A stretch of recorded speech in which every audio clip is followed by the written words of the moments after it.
December 13th, my unit, which was the 3rd Battalion, 26 Marines, landed at Khe Sanh during the 1968 Tet Offensive. We spent most of the 2 or 3 weeks following that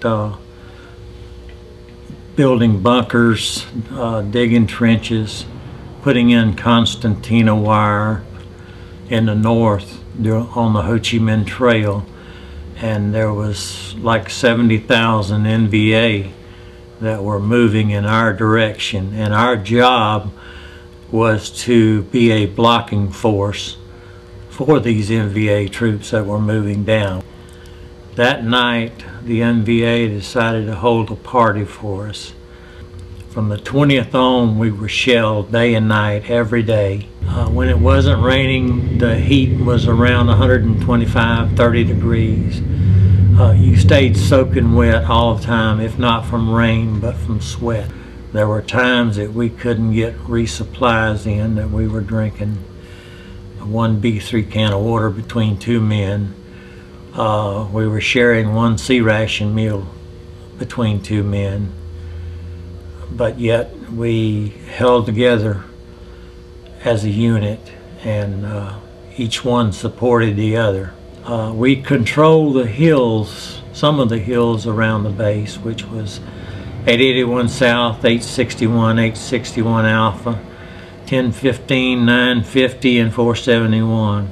They had just as good equipment, if not better, than what a lot of us had. The equipment that was issued to me when I first arrived in Vietnam had belonged to a dead soldier that they had just taken in from the bush. The poncho that they carried him in was soaked with blood. His M16 that he had was rusty, had mud all in it. They gave me one magazine, it had mud in it, and no ammunition. And that was a scary night, because the truck dropped us off about halfway there in the middle of a rice paddy on the edge of the road, and there was 5 of us, and no ammunition. There again, dirty weapons, gear from guys that had been killed or wounded. Didn't even have cleaning equipment to clean the rifles if we'd have had ammo. And we hid in a culvert overnight, praying to God that we weren't, noticed by any of the VC or NVA that would probably be mining the road during the night. And so we pretty well stayed awake all night long, and was glad to see the sun come up the next morning. The Vietnamese were tunneling underneath us like they did at Dien Bien Phu. They had all ideas to come up inside the perimeter and take over the base from inside the perimeter. They drove trucks as close as 50 meters from our lines, and they had people working out there at night, civilians mainly, was doing the shoveling and the picking and hauling the dirt out, while the North Vietnamese acted as security. We had made ourselves a promise they weren't going to be successful at Khe Sanh. Khe Sanh was not going to be taken. So if it hadn't been for the air support that we had and the confidence in all the Marines, then we would have probably lost that base. It was very hard for us to sit there day after day and being shelled and not being able to get out and fight like we wanted to.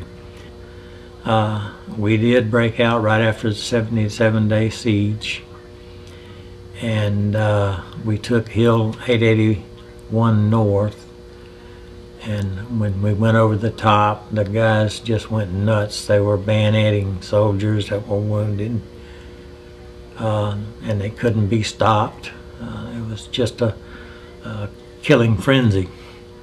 And it was due to, I think, all of the waiting that they went through and worrying at Khe Sanh. We shared letters from home whenever we got them with our fellow Marines. If one Marine didn't get a letter, then somebody would share their letter with him. We shared food, we shared water, we shared everything. We shared our fears. And we were just young guys. Most of us were around 19 years old was probably the average age at Khe Sanh during the Tet Offensive. No, I have no regrets. I went over there for all the right reasons. I didn't get into the politics of it or anything else. I felt that my country needed me, and I volunteered for the Marine Corps.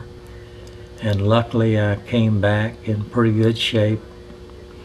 I have a little bit of problem with my mind sometimes, and but far as physically, I came back in pretty good condition.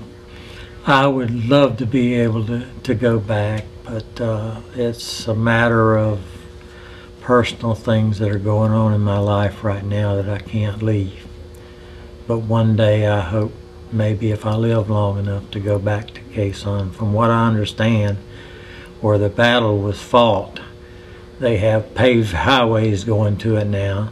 They have air-conditioned motels there now. They have a North Vietnamese museum there now. So I probably wouldn't recognize too much, except for the hills. I'd know the hills as soon as I saw them.